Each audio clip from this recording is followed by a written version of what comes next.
Hey guys, welcome to the channel. Welcome back to the channel. This is Life in Denver.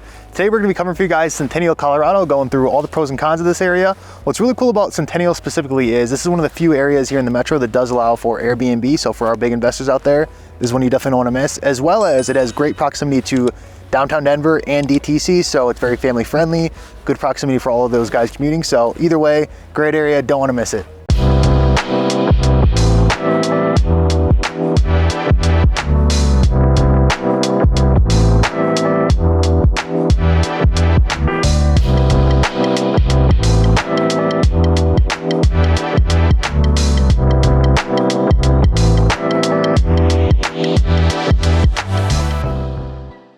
All right guys, so jumping into location, as far as where Centennial is situated, Centennial spans from west to east, and it's interesting in the sense of like it actually pretty much encompasses almost all of southern Denver. So from the west side, you're picking up like Englewood, Greenwood Village area, and it kind of hints of Greenwood Village as far as like the way it feels here in Centennial, as well as going all the way out to east, you're going all the way to like Aurora. So it's a big area as far as where it expands to.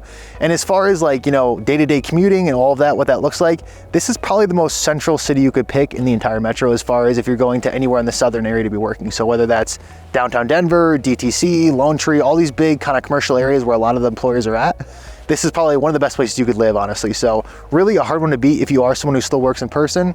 It's a great option for you. All right, guys, so I want to focus a little bit on the western side of Centennial. And one of the cool things about the western side of Centennial is it does encompass more of that like Greenwood Village lifestyle, more access, I'd say closer obviously to the Front Range since you are on the western side. And one of the cool things about that area too is it encompasses a lot of trails and walking. You have the Highland Canal there, definitely quick access. You know, you could go from your home, take a walking trail, catch that one, you know, take your bike. Also a lot of parks in the area. So they really have that lifestyle similar to the Greenwood Village, I would say.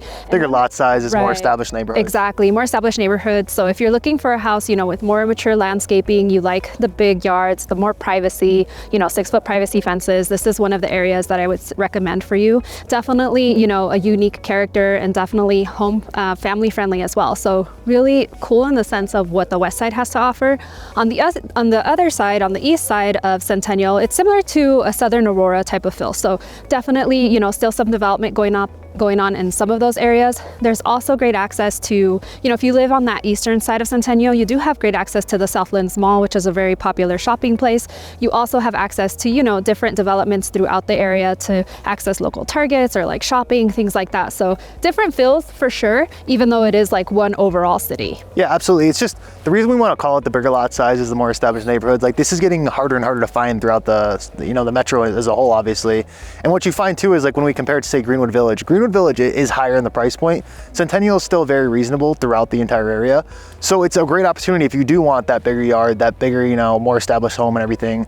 It gets you in at a better price point, frankly. And what's cool too, I would say, you know, we mentioned how Southlands Mall is over there on the east side, you know, when you go to Aurora and all that fun stuff. Well, if you are on the west side of Centennial and you don't feel like driving all the way to Southlands Mall, you have South Glen Mall on the western side as well, which is very similar in the sense of great shopping, you know, cool, as we're sitting here freezing over here in the snow, right? They got a cool ice skating rink out there. They got a big lighting of the tree we'll show you guys. So just really cool around the holidays. It's a great family friendly area and just a great place to go grab brunch, spend some time, you know, just go catch a movie if it's a rainy day. There's a ton going on there, similar to Southland. So the reason we call it out is, you know, whether you're on the west or the east side, you have great access to shopping, great access to a lot of good restaurants. It's just a really fun area overall. All right guys, so jumping into price point for you guys. So in terms of what this looks like and compared to some of the surrounding suburbs, right? It's very reasonable. We're calling out, comparing it to maybe like a Greenwood Village, which tends to be like a 7-figure price point plus. So Greenwood Village is on the more expensive side. What's really great about Centennial is you're finding a ton of homes in like that mid to high 6 price point, some in the 7s, etc. So it's gonna be very comparable to like a Littleton, to a Castle Rock,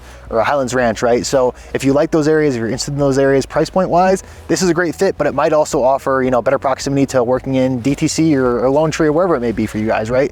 So on the personal side, it's amazing. Now on the investor side, something to call out for you guys too, like we mentioned at the beginning of the video, this does allow for Airbnb, which that can be a pro or a con for you guys. If you're an investor, obviously a pro. If you're someone who's trying to live here for personal use, it may be seen as a con. So we want to be transparent about that too, just because of the fact that, you know, when you do have investors in a market, it does tend to push price point up quite a bit because they can make the numbers work when maybe on the personal side, it's kind of a little bit tighter for you guys, right?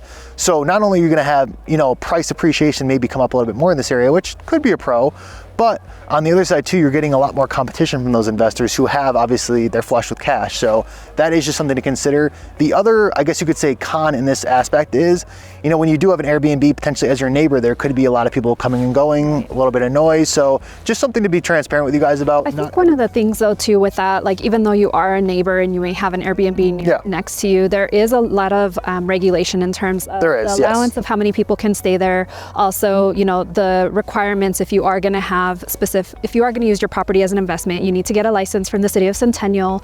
You need to go through a lot of parameters in order to be able to operate an Airbnb. And a lot of things too is they do have like a mindful neighbor act too. So you go around and you talk to your neighbors, you let them know your plans for the property. And so definitely inclusive in that. So don't let that deter you away from looking into potentially purchasing in Centennial for, to live there. Because even though there is a lot of Airbnb investors and a lot of people stepping in, there's still a lot of like codes and things like that the city has put in place to protect actual residents. Monique's your woman for this. She actually owns an Airbnb in Centennial. So over here as I'm ragging on them owners. Yeah, there you go. We both own Airbnb. So either one of us, hit us up. We got, all the info you need as far as those questions. But again, perfect spot for it. We are licensed realtors out here. So quick reminder, if you do have questions on Airbnb or living in Centennial or any area in the metro, right? We would love to help you answer those questions just because there are going to be, specific details you got to lock in each area. But Centennial is a great option, whether, again, if it's on the personal side or the investor side.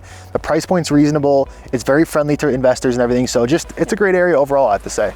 All right, guys, and as usual, I am the mom, so I'm going to talk about schools.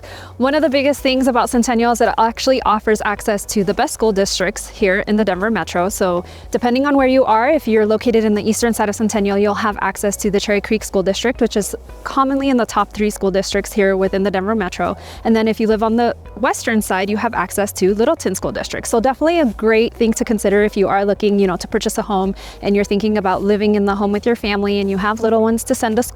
Definitely a great option. And also if you are looking, eventually to sell your property after your kids have gone on to college or decided, to pursue their path, you can definitely, take into account that the resale value will be much higher just because of the schools. Yeah, definitely. So the schools are by far one of the biggest pros to this area. Now, one of the cons is, especially as we're comparing it to like Littleton and Castle Rock and some of these surrounding suburbs, is one thing I want to call out for you guys is, unfortunately, Centennial does not have its own true downtown, right? So if you really love, like when you drive through Littleton, historic Littleton downtown or Castle Rock with all the restaurants and stuff, there is no local big central hub to Centennial like you find in both of those areas. Not to say like South Glen isn't an awesome area. There's plenty of places to go out to eat there. There's plenty of places to hang out and go enjoy yourself on the weekend, but it's not going to have that true historic downtown feel to it. So it's just one of the lagging pieces to it. Every area has its pros and cons, but overall, we're grasping at straws here trying to find cons for you guys in Centennial. We do love this area, so it's a great spot. But again, just trying to be transparent with you guys as far as what it does have to offer. Guys, and as much as John and I love making these videos for you, we would love to help with any real estate needs you may have, whether it's, buying a new home to live with your family, or if you're looking to invest, Airbnb, flip, whatever the case may be, please feel free to reach out to us at our information coming up on the screen. We are the ones who answer the calls, texts, emails, whatever the case may be, so please reach out. Thanks so much for watching, guys. We'll catch you guys in the next one.